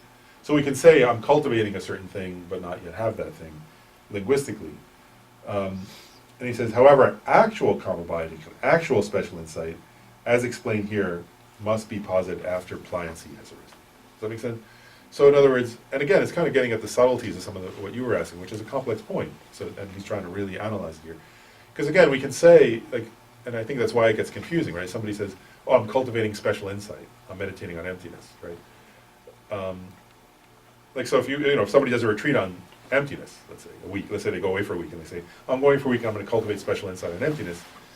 Linguistically, that's not inappropriate. They are cultivating that, but they're not really cultivating, if they don't have calm abiding, they're not really cultivating that. It's just, they're sort of, they're doing investigation, they're gaining some kind of insight, but the actual experience of special insight will only come after pliancy, which means after the achievement of calm abiding. Does that all make sense, kind of? It's fairly technical. But again, he was getting at those points, first of all, because as you guys are noticing, people ask, right? It arises as a question, so it's good to be clear. And then also because if somebody misunderstands these points, then, especially, I think it's quite important, like, again, maybe if we're all, if you're like, if you're busy and running around your daily life, it may seem a little far from your direct experience. But when people go into a retreat, they misunderstand these things and it leads to big problems, actually, right? Whereas if you go off and do a retreat and you start having experiences like this and you don't know, right, then, then you have a real problem, right? You gain some kind of experience of non-conceptuality and you think, okay, I'm done. And you don't know what to do with that, right? Or you're in a state of like subtle thinking, where you can stay with your object and you think, oh, what a relief. And you just kind of stop there. And you don't even, then you never get special insight because you never even got calm abiding. And you kind of stay, and you plateau, I guess. You stop progressing in your spiritual life. So these points are important, like to understand now, so that then when somebody goes off and does more intensive practice, they know, they have some, like, it's like having a map of where you're going before you go there, right? And planning your trip, or something. So that way when you're actually, and it's an important point, right? If you have a good map, like, and you sort of plan out a trip well, the trip doesn't correspond exactly to the map, right? There's like, even the best maps, having a map of the Rocky Mountains isn't the same as being in the Rocky Mountains, obviously. But if you want to get somewhere in the Rocky Mountains, it's really helpful to have had the map and to have said, oh, okay, I turn right or I turn left here, or don't stop there if you're trying to get to this park. This other park is not that park. You know what I mean? Like, it's like that. So like knowing it's not the same as the experience, but if you don't know where you're going, you won't get there. So that's, I think, useful. That ends that whole section, and now he enters into the section on how to actually cultivate calm abiding, right? Because they're going to do, and he did all that partly to say they go in this order, so now you can guess which order he's going to present or calm abiding and special insight in, right? He's going to, of course, present calm abiding first. Any more questions about what we've already covered, or should we start on calm abiding for a few minutes? So like renunciation of samsara, you don't need renunciation of samsara, you don't need calm abiding. Right. Yeah, you don't need calm abiding to realize that. Yeah, and like he said, if you have calm abiding, if you already have renunciation of samsara and then you develop calm abiding, your renunciation will become even more powerful. But you can already have it before that. Yeah. It'll just make it more, like he said, before it's weaker, and then I think I always have to say, rather than weak, say weaker, because it's like it's relative, right? It's because the person who has renunciation compared to an ordinary person, it's quite powerful, but compared to somebody who has calm abiding, it's weaker. Yeah. So it becomes more powerful, for sure. Actually, that's kind of helpful because, like, sometimes you have so much expectation. Then, like, if you knew, like, you don't have calm abiding, that kind of like cut it off, Right. cut your expectation off. Yeah, exactly. Yeah. Yeah, that's true. Yeah, and if you look at like some of the great, like you're saying, if you read like a story about some great yogi who had renunciation at a certain level, but they had calm abiding, then you recognize, well, until I get calm abiding, I'm not going to be like, I can cultivate renunciation, I can realize renunciation, but it's not going to be like that person's until I have calm abiding, because you can't be as powerful. Your mind, it doesn't have the ability to be as powerful as theirs yet. Because they don't emphasize that so much. So like the teachers don't emphasize like to become abiding at all. I don't know why. They don't emphasize. That's true. I mean, well, they do in the teaching, but I mean, it's only at certain points, and it's a pretty advanced. Yeah. So how can you do, how do people do tantra when they don't have a common binding? How is it possible? I mean, Actually, I mean, Tantra has its own, I mean, we'll study combining here, and so it says, right, like, in Tantra, like the methods of, first of all, the methods in general of cultivating combining are not different, but they have some additional instructions. So, in other words, the point being that if a person were practicing Tantra, a person, in general, a person can start practicing Tantra without combining for sure. And there are tantric visualization techniques that would be part of your practice of cultivating combining. Or so Tantra, you would use what's about to be taught, but it has some additional instructions that help a person more quickly or more easily achieve combining. But the order is still the same. You still have to do everything that Lam Rim describes. But in some of the tantras, they have like techniques to help the person progress in their practice of combining. So part of tantra is that it has techniques to help with this cultivation of combining. So a lot of people will actually, like a lot in the Tibetan tradition. I remember actually I'll say that I remember various lamas I've known have said, like in terms of how they actually practice, they practice the Lam Rim, right? And then they a lot of the Tibetan lamas I've known, like who are very serious practitioners, what they say is that they focus on the Lam Rim contemplative and concentration meditations from the very beginning, like devotion to a spiritual teacher, all the way up until they realize bodhicitta. And they actually realize bodhicitta, but without calm abiding yet. And then they say, then they go off and practice calm abiding, combining it with tantra, and they realize calm abiding. With bodhicitta, they go off and they use the Lam Rim instructions and they combine it with tantra and realize calm abiding using a combination of tantra and Lam Rim to realize calm abiding, and then based on that realize special insight and so on. awesome. So that's a lot of how people seem to do it in practice. Not everybody, of course, but I think like those who are interested in tantra do it in that order. It seems a lot of times. Because if the person goes off and does tantric retreat without calm abiding, that's fine because they can cultivate calm abiding in tantra. But if you go off and do tantric retreat without bodhicitta, then it's not good. That's not good. You have to have bodhicitta first. So without weak bodhicitta. What's that? With the weak bodhicitta. Yeah, you need bodhicitta. The weak one though, right? Yeah, weaker. That's fine. Because then it'll get stronger the more you. Yeah, weak relative to the person who calm abiding. Yeah, exactly. That's why you say that. I forgot to say it's Yeah. weak. I mean. Weaker, yeah, definitely. It's true. And then it'll become stronger and stronger as the person practices those things. So it's almost like, like you can almost get a message there, like, or a lesson there, like, you can have all these transformative, I'm not gonna say realizations, but experiences and with other topics.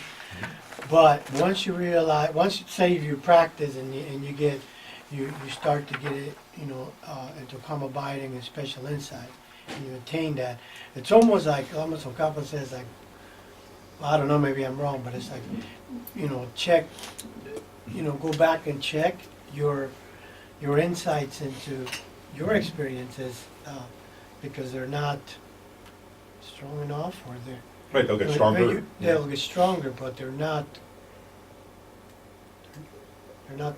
There's no, I don't know.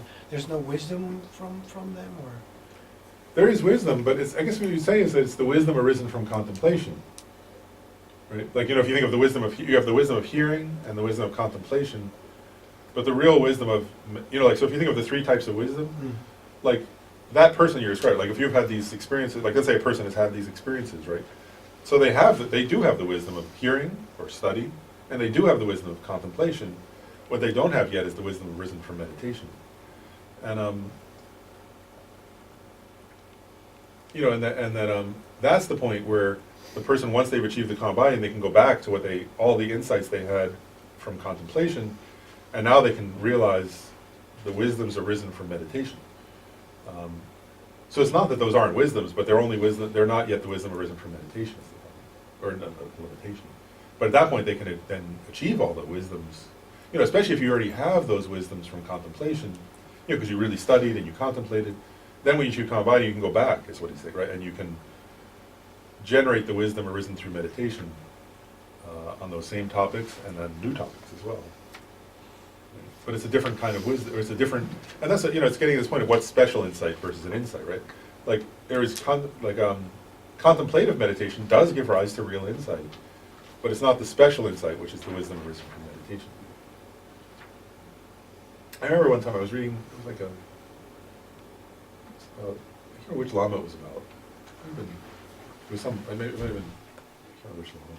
It might have been Chulki Rinpoche. It was really, it was like, but it was like a foreword to a book or something. But I think whoever wrote it was saying, you know, that it's rare to find somebody who has all three, right? Like who has the wisdom arisen from study and contemplation and meditation. And they were praising this particular author, saying this is somebody who has all three, you know, because you can see now it's not. In other words, it takes a lot. I mean, you have to study extensively to gain, or at least a fair amount, to gain the wisdom of hearing.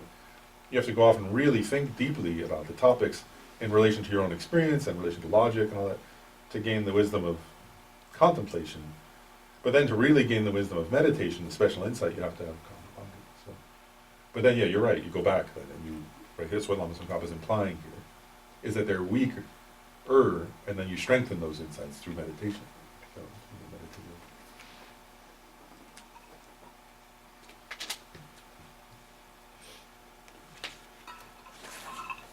yeah, any other? Or should we just start the calm abiding section? We'll just do like a very short, little bit of it. What do you mean we haven't started? The actual section of how to train. Should we start? Yeah. Maybe that's us. So okay. So the next section is how to train in calm abiding.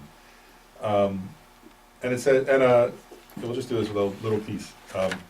So he said there are like let's see what he say right. How does he say it here? Prerequisites. Attending to the prerequisites of calm abiding. Right. So he's saying so. And this is very specific, right? Other kinds of like contemplative meditation you can do anywhere, right? But for if you really want to make progress in developing actual calm abiding, then you need special circumstances or something to really cultivate this. And so the first of them, according to the headline here, is to stay in a favorable place. Right?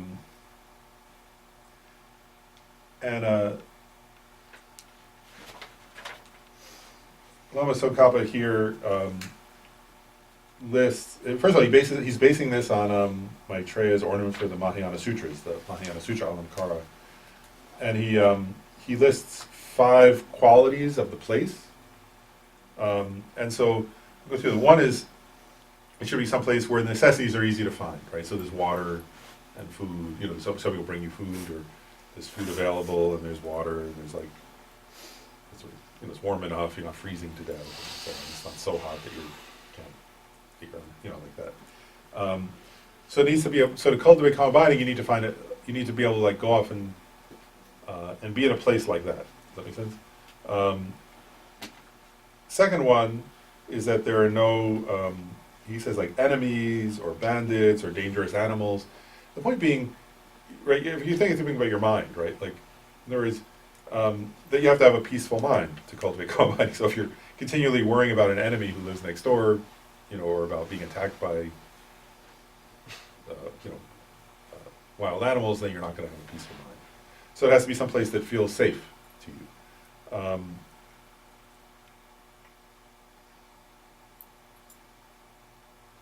And then the third one is what does he say? Good ground, which means it doesn't produce diseases. So there are not like epidemics there. It's a healthy place, right? It's a place that's conducive to you being healthy. It is important, right? Because like if you're not healthy, you know, and he's getting it like you have to have like reasonable food, water. Like it should be someplace pleasant, right? And someplace healthy, right? So this is important because sometimes people like, I don't know how to say it right. Sometimes people get this idea like your health is not important or something. If you're trying to develop calm abiding, your body has to be healthy, actually, right? If you're sick or sort of feeling weak, your mind's not going to be able to develop this kind of concentrated state. So it should be like a place that's natural and that's a healthy, conducive environment and that's, safe feeling and where the place itself, the plants and the earth itself or don't have things that are causing disease. The fourth of these five is, he says, good company, in that one has companions of equal ethics and views. Right, so it means like, it's actually interesting. It's implying a couple of things in that, right? One is that at least for the beginner, you shouldn't go off alone, it shouldn't be someplace completely alone, but that there should be other people around who are also practicing, like you are, and similar ethics, right? So it means people who are, who are ethical and who are practicing a similar practice, because that will be encouraging. Actually, and part of the idea there is that, because that will be encouraging to you, and will be sort of feel supportive. Does that make sense?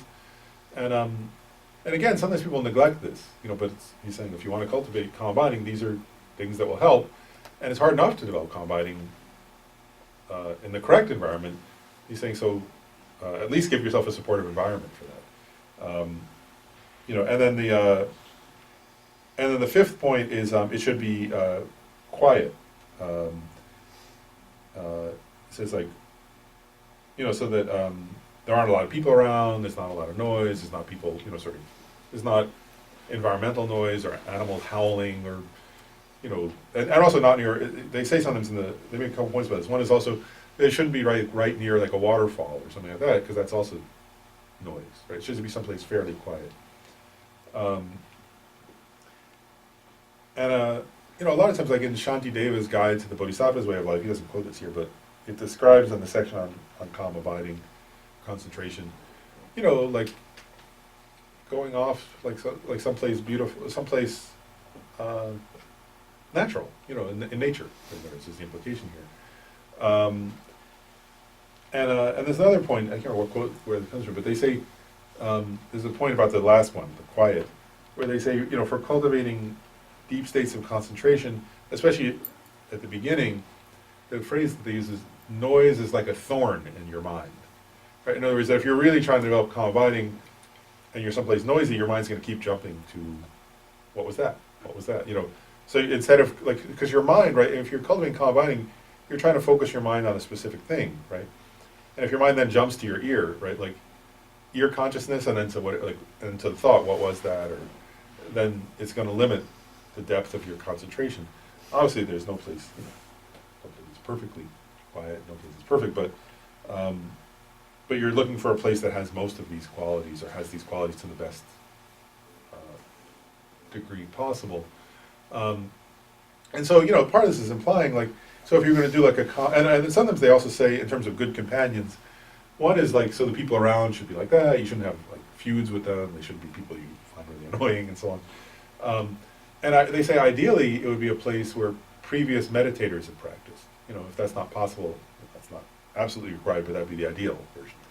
Is it's like a retreat center or something like that is quite good for developing calm abiding. For other practices, it's fine to do them, at home or wherever. You can even do them in a busy street or something. But for calm abiding, it's good to go someplace quiet. So this is for this is for when you're trying to develop it. Yeah. Not that you're going to live in this space in perpetuity per se. Right. No, it's like to go off and do a retreat to develop calm abiding. Dr. Lauren, how does it help, in a logical sense, if somebody has meditated in that place and you also meditate in that place? I think a couple of ways, just from having talked to people who actually do that, a few ways. One is there's a sense of maybe inspiration or something. I've known people like that where they would get off and do a retreat and they said, oh, I went to the cave where Padmasambhava gained realization or something, or the cave where, or the place where Lama Tsongkhapa did retreat. And I think there's some sense of inspiration and it's possible and somebody else did it here. So it's encouragement maybe, something like that. So I think it's mostly that. Other things, I guess, another one is sometimes they would say you could say that if it was some great teacher like that, say Padmasambhava or Lama Tsongkhapa or some other Milarepa or something. So one is the encouragement and inspiration. Another is, that they may have some idea that person would have known a good place to choose. That has the right conditions. So if you're going where they chose, you don't have, like, you can trust that it's probably a good, they had the wisdom to know, they succeeded there, so it must be a conducive environment. Those are the two main ones. And then sometimes they say that, like, I think this might be just the inspiration, but sometimes they say, like, there's a, what's it called, like, I guess maybe, sometimes they say that somebody gaining very high realizations in a place sort of has some energetic impact on the place itself or something. That I'm not sure, but, you know, like, that may be, like, so that there's some, what's that, like a blessing of the place or something like that, that's possible. So that's also possible. Yeah, any other, about that? And maybe I'll just cover two more points and we'll finish this page, because it's only two sentences. So the next one is, the next two are to have few desires and be content. And so you know, the first of six, there are 6 general points. The first one was a conducive place, which has those qualities I just mentioned. The second one is to have few desires. So that means, like, you know, if you're trying to develop calm abiding, right, where your mind's going to focus on one thing, you know, so few desires, he says, few desires is not to be excessively attached to good or numerous robes and so forth. It's funny, so he's talking for a monk or a nun, obviously, it's in robes and so forth.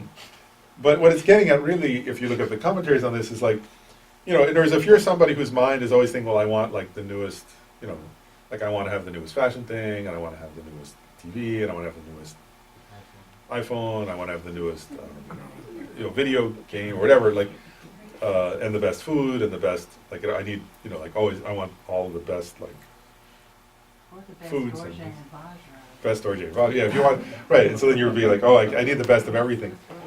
Exactly. And I have to see, you know, whatever, yeah, all these things, then you're not going to be able to cultivate calm abiding, because you're going to be sitting there, instead of focusing on whatever your meditation object is, your mind's going to be going, but, you know, where could I go to get that new Dorje and Roger? You know, where can I go shopping? Where can I go, you know, can I go online and order something? You know, then your mind's not going to develop calm abiding, right? So few desires, and that's something you have to cultivate, is the point. Like, the implication here is, you know, it's not like people, that's, everything's dependently arisen, right? So having few desires is also dependently arisen.